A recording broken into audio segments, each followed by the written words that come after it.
We've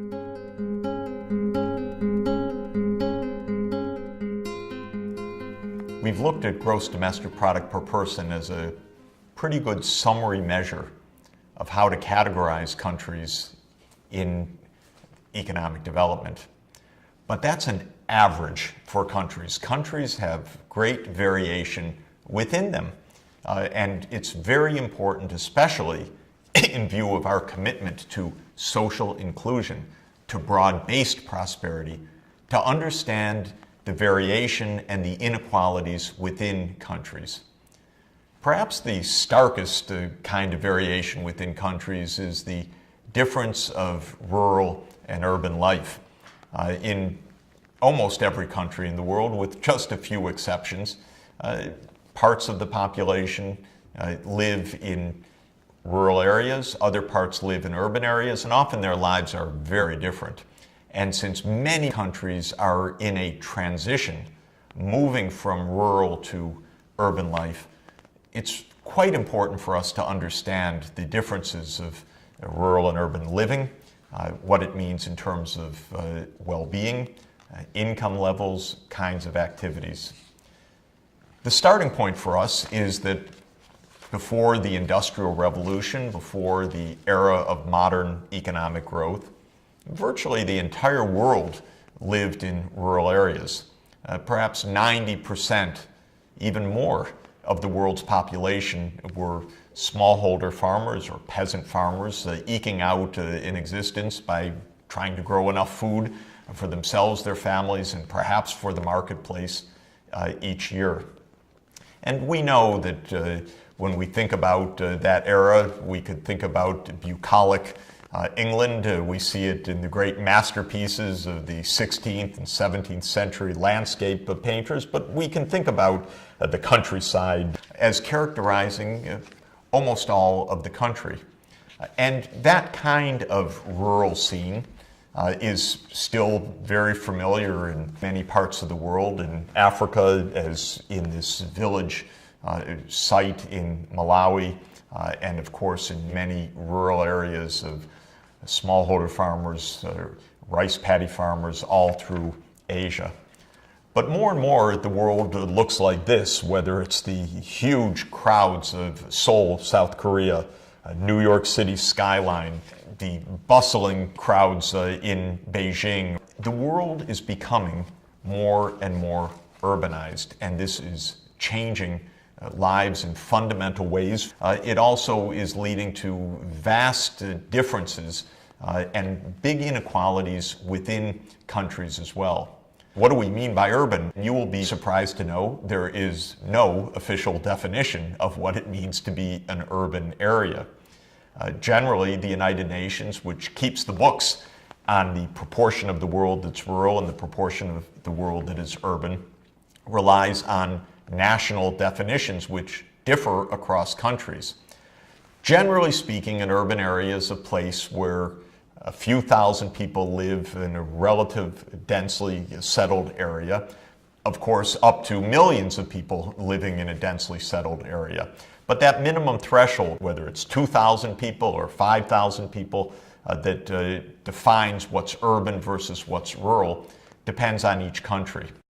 The difference between rural and urban has some pretty basic points to it that are very important for us to remember as we think about the process of economic development and as we think about the nature of inequality within countries. First, huge difference is what people do in rural areas versus what they do in urban areas to earn a living is quite distinct. Overwhelmingly, people living in rural areas are in-farm families. Generally, these families own some land or work some land, and agriculture is the mainstay of rural areas, whereas industry and services are the mainstays of urban areas. What that means is that as countries experience economic development with a rising proportion of the population in urban areas and a shrinking proportion of the population in rural areas, that also signifies that a rising proportion of the labor force, of the workers, are in industry and services, and a declining proportion are in agriculture.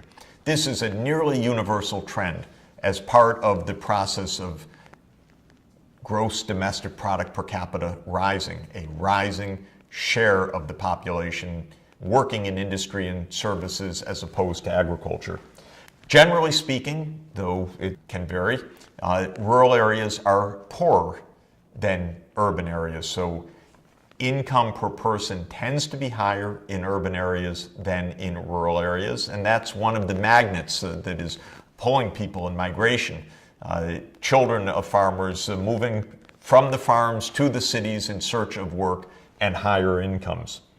Generally, the location of rural and urban areas differs. When you think about it, urban areas tend to be at the coasts. They tend to be where it's easier to engage in trade, whereas rural areas tend to be where it's propitious to grow food, often in the interior of the country. So even the balance of rural and urban is also typically a balance of interior and coastal orientation of the country. Of course, population density, very different. It's low in rural areas, a high land to person ratio, whereas the land per person in an urban area can be very low, and urban areas can be packed with thousands of people per square kilometer. The quality of public services tends to differ. It's harder to provide electricity, piped water, sewerage systems in rural areas where populations are dispersed relative to urban areas. This is one of the reasons why income levels tend to be higher in urban areas.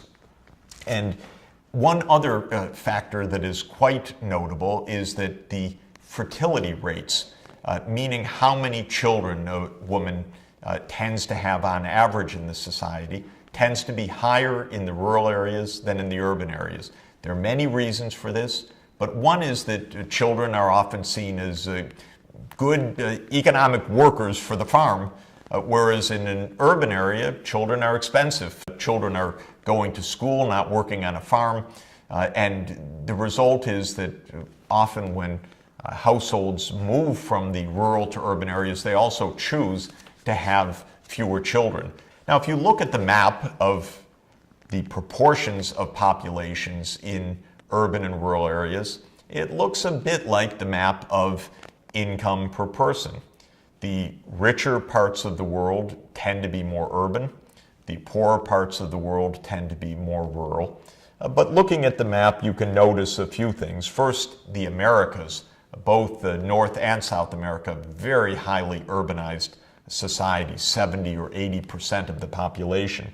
Again, tropical Africa, still quite rural, perhaps 65 or 70% of the population living in rural areas, only 30% or so of the population living in urban areas. One thing that is for sure, though, everywhere in the world, urbanization is proceeding rapidly. It's part of the economic development process, and if you look at the map of the growth rates of the urban areas, that is the annual proportionate increase of populations living in urban areas. It's actually in Africa where urbanization rates are extraordinarily high. Sometimes urban areas growing 5% per year. How long does it take for an urban area to double if it's growing at 5% per year? Aha, remember the rule of 70 that I mentioned earlier? Divide 70 by 5%, that's 14. It's 14 years then for an urban area to double, for a city of 1 million that's growing at 5% per year to become a city of 2 million. That's a pretty short period of time. You can see that the growth rates of the rural areas is extraordinarily high. The worldwide trend is for urbanization. On net, as the world's population grows, another billion people by 2025, another 2 billion people roughly by 2045, on average, that additional 2 billion of world population, taking us from 7 to 9 billion, will be at an extra 2 billion in urban areas. because the world's rural population has probably peaked at this point. It may even be declining in absolute numbers, whereas the world's urban population is going to continue to soar. And the proportion of the world living in urban areas is going to rise from the current proportion of roughly half and half, 50%, to perhaps 70% of the world living in urban areas by around 2030. You can see that environmental sustainability, healthy cities are going to be a core challenge of sustainable development. And as that process of urbanization takes place, the countryside is also transformed. You look at a country like the United States, where the rural population is maybe only 10 to 20%, and where the farm population is only around 1% of the entire labor force. Farmers are very efficient, working huge farms like you can see here in a wheat farm of huge dimensions in the American Midwest. Whereas in today's rural and poorer countries, you have farmers working very small plots. As the populations move to urban areas, a number of those farms are going to become much bigger, more industrial type farming, less of the smallholder farms or the peasant farming that has characterized these countries till now. So this is, in short, one of the big divisions within countries, the rural-urban divide. The process tends to be in one direction. The arrow is pretty strong from rural to urban in the process of economic development. Along the way, societies are divided, cultures are divided. A lot of urbanization, though, is associated with higher incomes, better public services, better education, declining fertility rates, and that is a pattern that we see in many parts of the low-income and middle-income regions of the world.